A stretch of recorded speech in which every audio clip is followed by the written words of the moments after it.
I went to pastry school with celiac and now I'm remaking everything gluten-free. Today we're going back to day 31 of class and making focaccia. I already prepped my dough yesterday because it has to sit for about 24 hours and the mixing of the dough is not very interesting. So now we're gonna add it to the pan. So I'm just gonna start by adding a nice layer of olive oil in here. Let's see how this dough looks. Here we go, dough is going into the pan.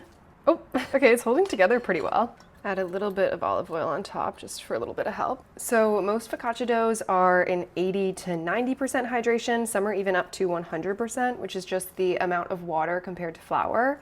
But gluten-free flour tends to be more absorbent.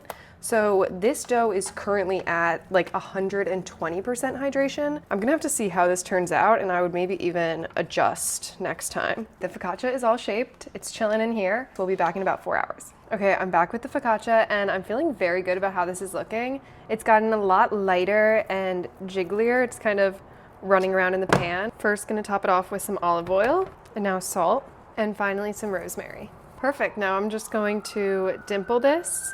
And now it's going in the oven. Focaccia is out of the oven and I think it's looking pretty stunning. It smells amazing in here too. So now it's time to cut into it. I would love for it to have some more color, but that's just something I struggle with on my gluten-free bread. Oh no. Oh. Here's our gluten-free focaccia. I'm sad because it's a little bit dense and gummy down at the bottom. So that's slightly unfortunate, but overall, we've got some good bubbles and texture in there. Okay, that's nice and spongy.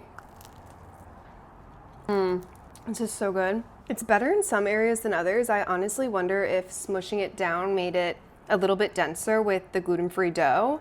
Overall, even with that little dense area, it's still really nice and light. So that is another gluten-free recipe, part of the way down. I'm gonna mark this one a halfway finished because we will be back.